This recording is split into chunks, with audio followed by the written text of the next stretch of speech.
nothing. You said you showed us on the screen. You had all the everything interested in you, but you didn't do anything with it. And now I know you really are a student of using all the media forms that are available. How do you organize that and program it so it happens on a regular basis? How do you find the time? I don't. I'm not organized. I'm structured, but I'm not organized. I like routines and I like rituals. I'm not a details person. I'm not organized. I mean, I'm anal in a certain way, but like in terms of finding the time with all that kind of stuff, like I would love to say I have an answer. Instead, here's what I do. I don't even know if this is an answer, but what I do is I talked about leverage and I talked about killing two stones with one bird, and I try to do that with everything that I can. It's like, how many stones can I kill with this? And what I mean is, and I'm a writer. I write all day. So if I'm writing, I'm like, ooh, that was a good sentence. I should probably tweet that. Okay, so I just tweeted while I was doing something. I mean, it takes 2 seconds. Open up TweetDeck, cut and paste, get on with my life. So that doesn't take anything, and I do that sort of throughout the day. So that's one example of how I'm doing something, in this case, writing, and then it becomes a tweet, and that doesn't require me to balance or to manage anything because it's a natural extension of something that I'm already doing. And so I would challenge people to think about, well, if I have all these obligations, or if it's social media, or if I have people to call, like, how can I take something I'm already doing and create something else that's a natural extension of that process? And just, I mean, I say kill two stones with one bird just to have something cheesy to remind myself. So just think about it for you, like, how can I overlap and Venn diagram this kind of stuff where I can sort of maximize and leverage, because we can't create more time, but we can compress it. And that's kind of, I wrote something called How to Compress Time. You can Google it, it's out there. And it's stuff like this.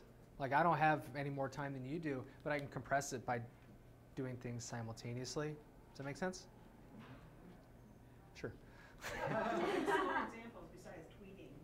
Like, you have your blog every Well, day. I mean, I know my examples. They might not be applicable to you. So, I mean, give me a challenge or a situation when you can't find the time to do something, and I will try to answer that. What do you have that you don't have time to do? I'm not blogging every day. Okay. Well, it depends kind of what your goals are. I mean, if you're not blogging every day, and if blogging doesn't make you any money, which it doesn't for a lot of people, then you're probably not going to do it every day.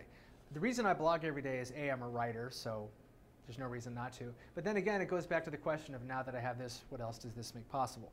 So I have a whole collection of people I'm following up with and trying to, get to hire me and give me money.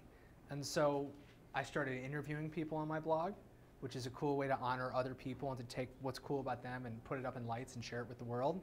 And that's a way to use my blog. I'm like, God, should I blog today? Well, if I blog today, I can post an interview with that guy from that agency, and then when I post it, I can tweet it using his Twitter handle so he'll see it, and then I can put it on Facebook and reply him on Facebook so it shows up on his homepage. And I'm doing all this simultaneously because they're all natural extensions. And so I think the key is, like, if you don't want to do it every day, it's like, what do you have to tie this to make it worth doing? It was really good. Let me say that again. What do I have to tie this to make it worth doing?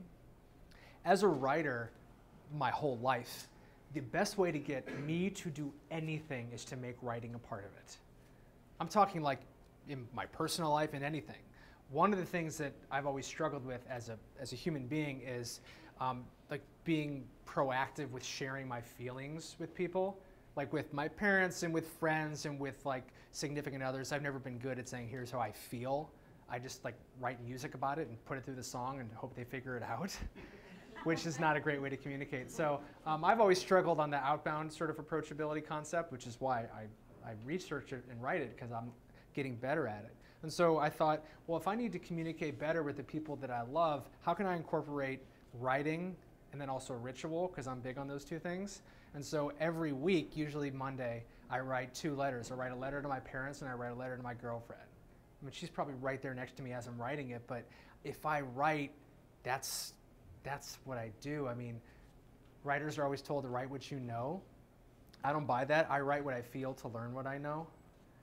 And so by writing a letter once a week to my parents, here's how I'm feeling, here's what's going on, to my girlfriend, same thing, I learn a lot and I really communicate a lot better. And so I've been doing it for a year now because it's like this ritual. And I probably would be a less good communicator. Of course. I probably would be less affected had I not chose to do that. And so the eventual answer to my question for each person to think about is, okay, here's this thing that I need to do, or maybe I feel like I should do, or is worth trying to do. It's like, okay, what can I tie that to that I'm already doing or that is important to me that will make that happen easier?